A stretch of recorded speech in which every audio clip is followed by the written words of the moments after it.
resistance from the children. So we're back in So the recording. I found that extremely frustrating because no matter what I did, I was able to convince the adults, but the children were very hard to convince. And finally, one of Rinpoche's translators told me, well, Shirley, this is because in Tibetan language, there's only one word for green things. It's what yaks eat. And he was pulling my leg, but I believed him. For ages, I went around authoritatively telling people, do you know that in Tibetan, they don't have a word for vegetables? Oh, so how do you get your children? Where do they come from, and how do you, I wouldn't say recruit them, or how do you select them? Because I imagine there are a lot of children who search to you. You're absolutely correct. They're means tested by virtue of where they're from. They all come from villages above 3,500 meters, and some considerably higher. 3.5 is where yaks can survive and thrive. Below that, they don't do so well.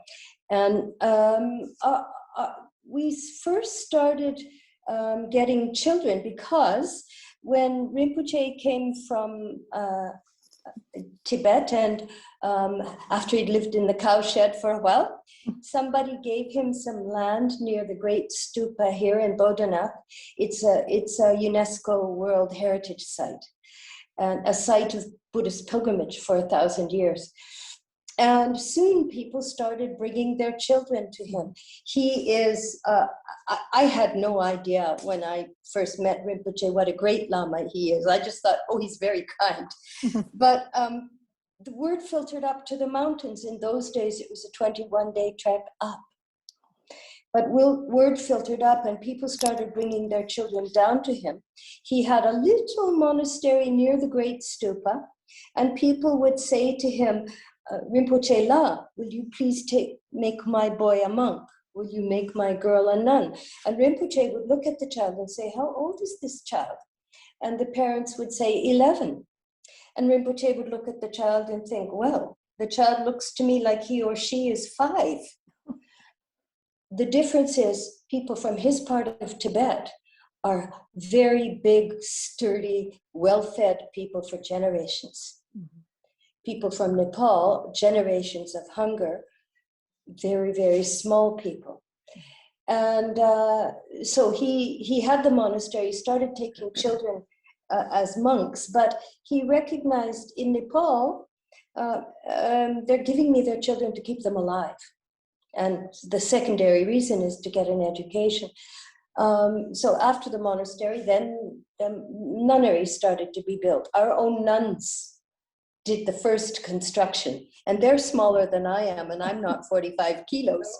Yeah, 2 of them learned how to ride a motorcycle. Wow. And our monks who were so proud of them said to me, you know, we nicknamed those nuns that ride the motorcycles. I said, oh yeah, what did you call them? Zina 1 and Zina 2?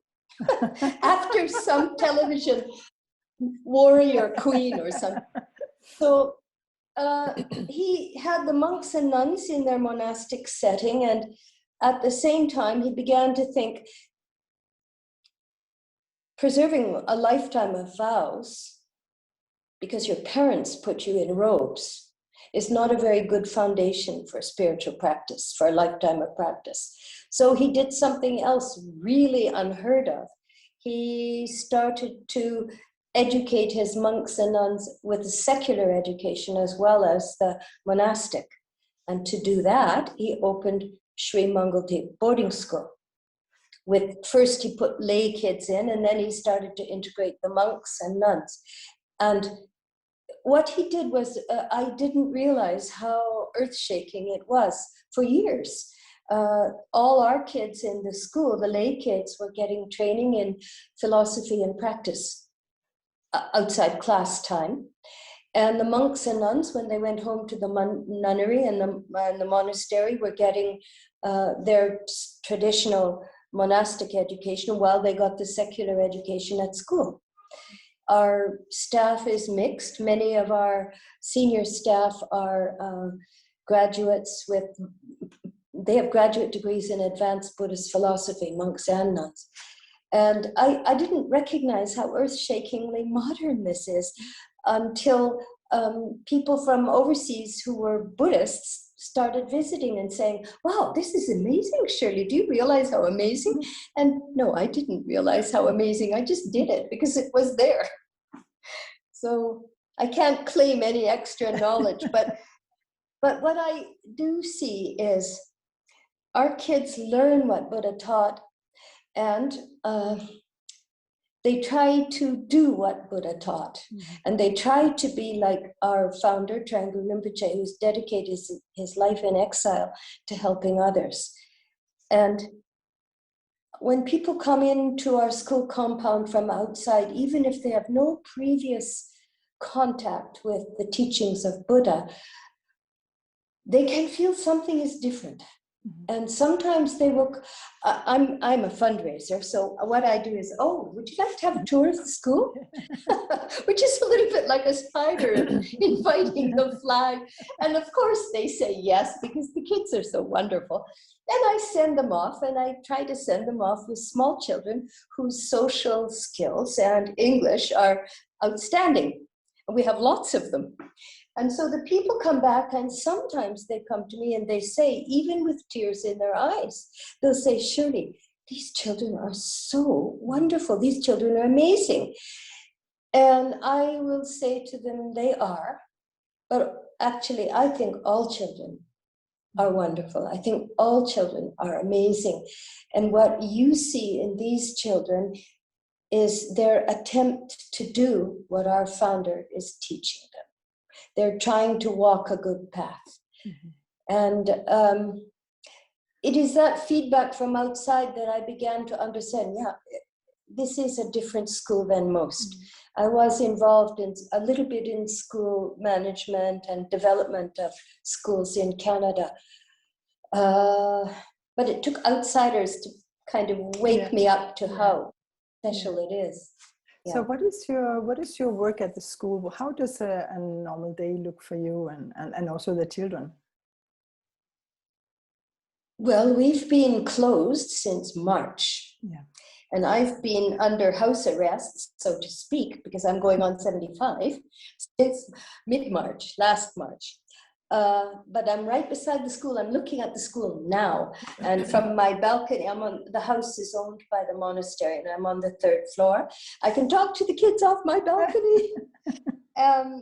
After the school closed, because of the pandemic, we moved all the school monks in with the monk teachers. So there were 3 days when there were no children in the school, no prayers, and no lessons. And it was uncanny and unhappy, really unhappy feeling for me. When the monks moved in and the rhythm started again, it was, so these are not normal days. I'm much on the internet now.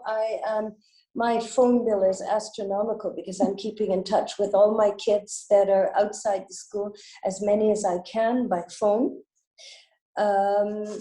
And how my normal day, I normally read the newspapers here, the English newspapers, and I particularly pay attention to editorials and analysis because we went through 10 years of civil war. Yeah. And I was at that time the only one around who was paying attention to what was happening outside. Our monks and nuns are really unworldly.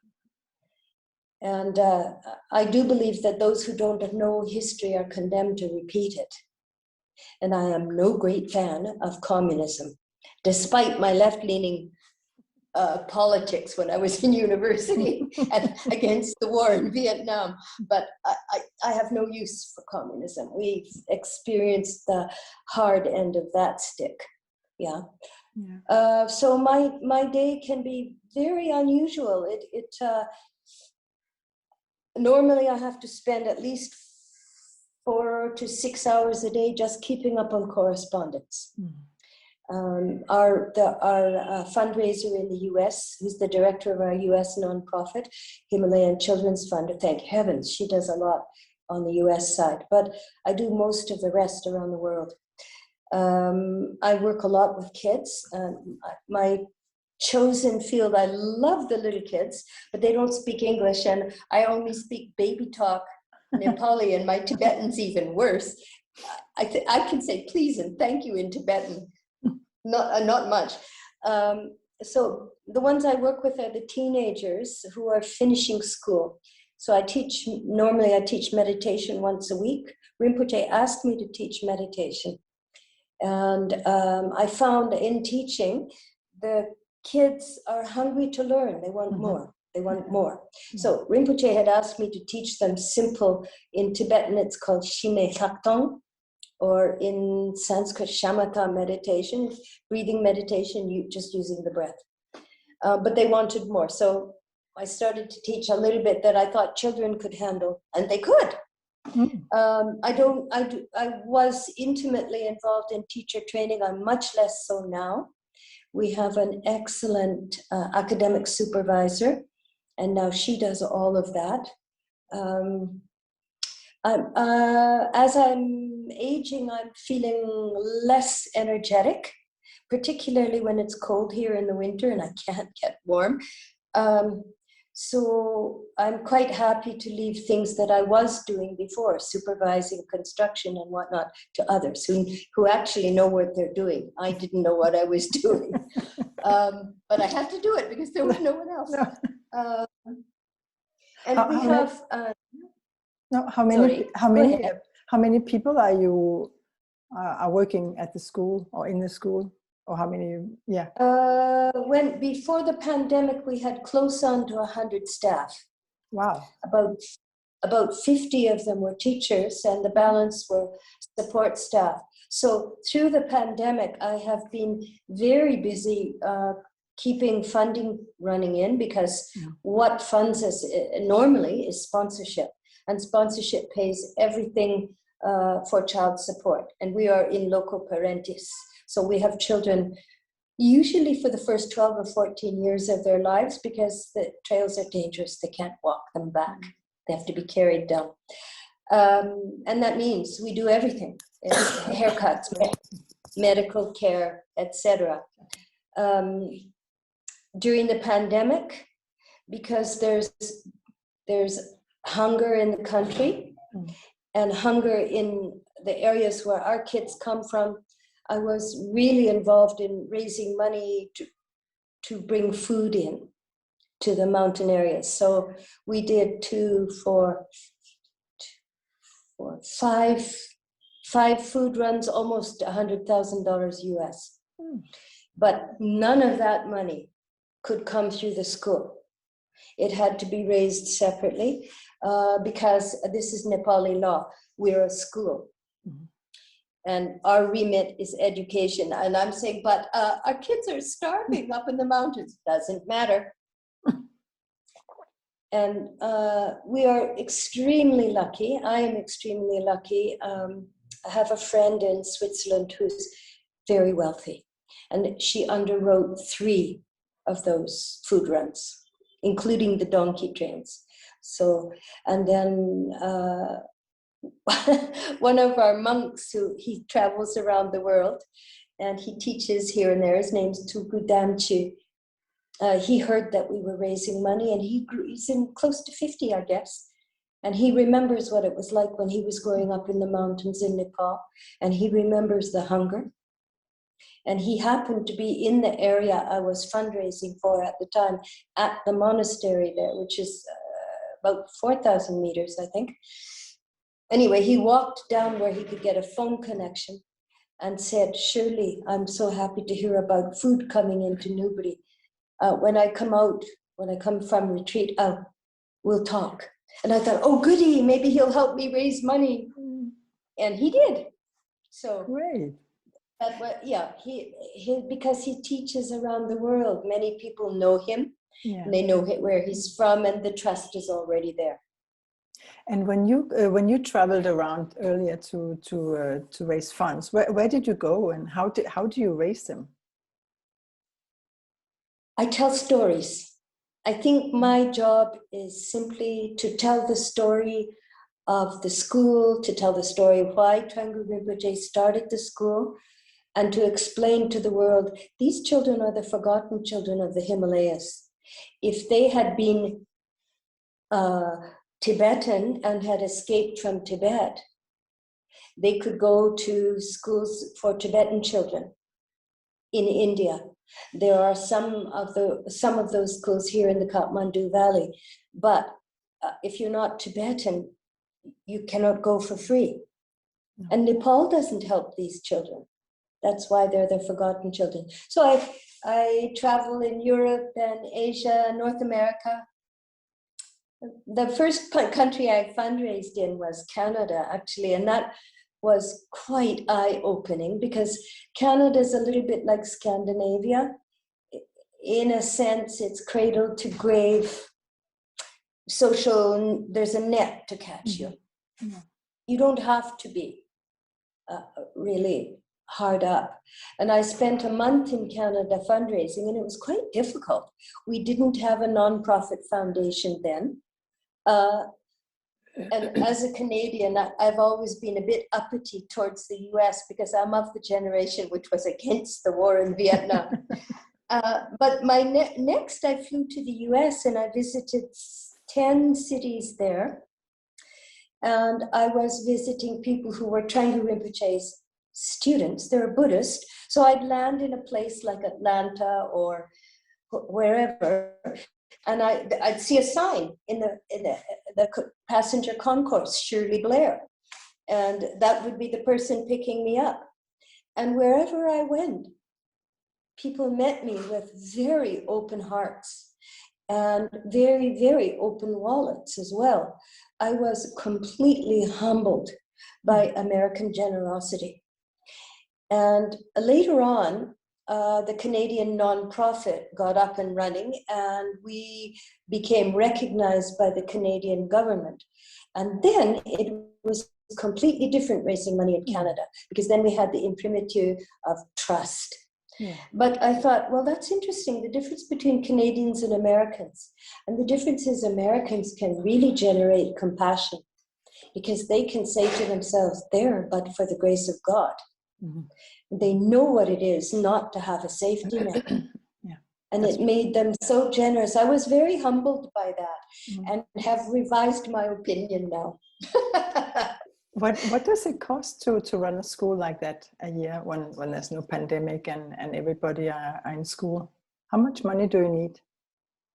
Right now, last year, before the pandemic, it cost us, and I will say it in American dollars because we run in rupees, but dollars are universal. It cost us about $500,000 to run the school, bare bones expenses. Yeah, that's a lot of money to raise. It is, but we have sponsors in 26 countries. Yeah. Yeah. And in the pandemic, at the beginning of the pandemic, when this country was locked down for 4 months, my immediate thought was, when all our children went home to the mountains, my immediate thought was, how are the families going to feed the children or clothe them? They were not expecting extra mouths. Mm. And so I commissioned our monks and nuns who were at altitude to find out for me. Everybody in that village area, did you do your spring planting? Have you eaten your seed grain? Are you going to have enough to get you through the winter? Sorry, I'm protecting my cat fight just outside my window. Yeah, and yeah. Sorry, I'm so sorry. Yeah, my Irmila, who works for me, let my big cat out and he beats everybody up. And the kitten was right there minding her own business. Yeah. So I need to back up a little bit to tell you how the children come to us. When people started bringing their children to Trungpa Rinpoche, he understood, it is different in Nepal than it was in Tibet. And so he with the monastery, he took the children. With the nunnery, he took the children, and then he built the school, and he started to double track education for the monastics, secular and spiritual, and then for the lay children, secular and Buddhist. And how we got the children is because when Rinpoche started the monastery and nunnery, the people were coming from very high altitude villages. They'd heard he was here. There's a great Lama in Bodhanath near the stupa who will help. And people would come. And so that's where our children come from, those villages. And now our monks and nuns, when they're coming and going on the trails, when the villagers see the robes, they understand, oh, this is an educated person. This is a person who's dedicated themselves to service, to as the Buddha taught, and I can get help here. So that's how the children come to us. But before we were crowded, we used to take, we would take children. We were too crowded now, but before we were crowded, we would take children. And there's a very charming story about a little boy. His name was Jai Chandra Pandey, actually a little Hindu boy. And he walked into the city when he was 7. His mom had died of tuberculosis and his elder sister had died. His father was indentured to a farmer. His father didn't earn any money. He earned food and a set of clothes every year.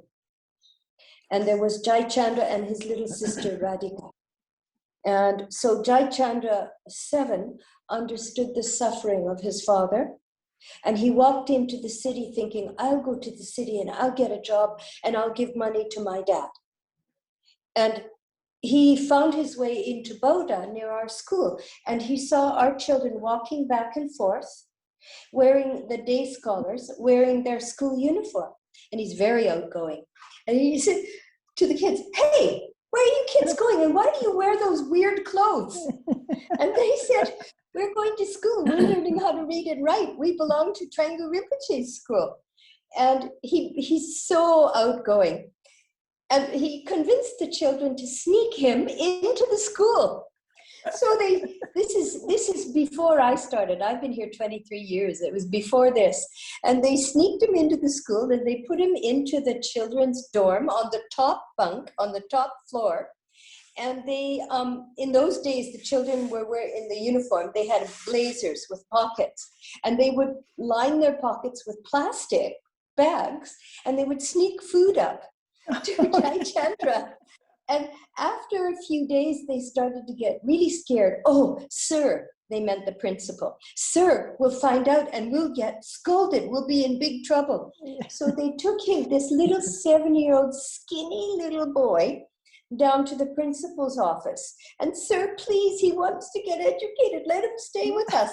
And the principal said, oh, well, we can't do that. He's going to have to go back. He was also in debt. He'd got himself a job in a so-called tea shop, just a little hole in the wall, not even running water. And he was washing dishes in a big tub under a table. It was freezing cold in the winter. And the woman who used to do the letter writing before I joined had been a social worker in the US. She heard about this little boy and she went to see him. She got down under the table and said, are you Jai Chandra Pandey? And he said, yes, I am. She said, I heard you want to go to school. Yes, I do. And she said, you know, going to school is hard work. I know, but I want to learn to read and write. And she said, well, I'll see what I can do. So she wrote, it was before email. She wrote to friends she's from Maine. She wrote to friends in Maine and one said, I'll sponsor him. So he got into the school. And when I was, many years later, he was finishing grade 10 and I was here then. And he came to me, the boy, Jai Chandra, and he said, Shirley, would you go and see Rinpoche for me and talk to Rinpoche for me? And I said, why? Why don't you talk to him? He said, I'm scared. I said, what are you scared of? He said, I want to become a Buddhist. Mm. And I said, oh, Jai, I can't touch that. We are not here to make kids change. And I can't, in good conscience, I can't do that. And I said, what will your father say? By this time, we'd already hired the father. Okay. Because he broke his leg and he didn't get any treatment. So we took the father in and we took the little sister too. So they were all there. And he said, and Jai Chandra laughed. He said, Shirley, I've already talked to my father. And I said, oh, what did your father say? And Jai said, my dad said, why not take refuge? Why not become a Buddhist? Why not take refuge? Everything good has come into our life since you came to Trangu Rinpoche's school. So he became a Buddhist. Beautiful. Oh, And so he now has a master's degree, beautiful. and he's teaching in Nepal. And his sister has a bachelor's degree, and she's teaching in Nepal. That is beautiful. So that's before we got too crowded. Yeah, that's so nice. It's so beautiful. And he still, Jai Chandra still writes to me. He calls me Mum. Yeah. Yeah. That's nice. It's those stories that makes the heart beating, huh? Oh. And those are the stories I tell, Lisbeth. Yeah, I understand. So I imagine you're looking very much forward to go to traveling again and getting out and telling all the stories. Yes. Yeah. Yes. Yes. This morning I got an email from Zurich, and they normally give us 2 scholarships a year, and they did not last year. And I was so crestfallen, but they want to start again. Okay. So that's yes, really so nice. I'll be traveling again. Yeah, that's so good. How do you see the future for the school? I am trying, not with a huge degree of success, but I'm trying gently to ease out. Mm-hmm. I would like to be in Canada at the end of my life because we have socialized medicine. I am here, I have no medical insurance, or I have no safety net here. And in Nepal, I cannot buy medical insurance. Anyone over 70 is invalidated. Anyone over 70 in Nepal is really ancient. Yeah. But frankly, I think 70 is the new 40. Yeah, isn't it great? Yes, yes. But so, you would help the school even. You would still be here. The principal we have now and our vice principal are both monks. The academic supervisor is a woman who's, they're all fabulous at what they do. And every once in a while I'm thinking, oh, he didn't ask me about that. But what they did is marvelous. And it's just me having trouble prying my fingers off. Yeah. Shirley, do you have, because we'll start now to wrap up a little bit, do you have a motto or a saying that guides you in life? Oh, I have one about children. Okay. Happy children learn. Yeah, that's true. That is absolutely true. And I say it all the time at school, and always have since I came here. Because it's not the norm in Nepal. And it's not expected that children should be happy at school. No. I think that's barbaric. Yeah, but I think that's what's happened all over the world. We've just been so lucky to grow up in worlds where happiness was a part of normal life. Exactly, exactly. So Shirley, happy children. Yeah, that is a really good, I never really put them together, but you're absolutely right. Happy children learn, yeah. Shirley, thank you so much for your time and your passion and your engagement. You're a great inspiration for us all. I think, I understand that you're good at fundraising, because just by listening to you I want to help. So, and I can turn the mirror to you, Lisbeth. Everything you are saying is true of you. Thank you so much. And I have a question for you. Yeah? Where are you in the south of France? I'm living just 5 minutes out of Saint-Tropez. since 5 years. Yeah, so I'm looking to a beautiful, the Mediterranean now, and it's almost 18, 19 degrees. And Oh, lovely. really enjoy life. But what I enjoy the most is actually all my talks with amazing women like you. It gives me so much energy and believing that doing something for other people, that's what's make life. And I urge everybody to help in all the ways they can do, small or big. Every gesture matters, and it's so important that we support each other first within women, but I also think to do good for others. That's it can be other people, it can be the planet, it can be the wildlife. I think it's so important, and I think you're a good example, Shirley, that everything is possible. You know, when you were in Papua New Guinea, I think you discovered the secret of happiness there when you were helping. Yes. Yes, exactly. Yes. Yeah. The secret of happiness. It was. Yeah. Bless you. Yes, thank you so much, Shirley. And we will put on the website. We will put this interview, of course, and all your credentials, so people can help you and find you and support you all possible ways. And I will just wish you all the luck, the best for the future in Nepal or in Canada or wherever you will be. And I'm sure that whatever you will do, it will always be with a mind on your children in Nepal. So it's something that you can. Thank you so much. Yeah, thank you. Bless your heart. Thank you so much, Shirley. Shine your light. Keep shining your light. Yes, I love it. Thank you. Thank you so much. Thank you Bye-bye. so much. Thank you. Bye, Shirley.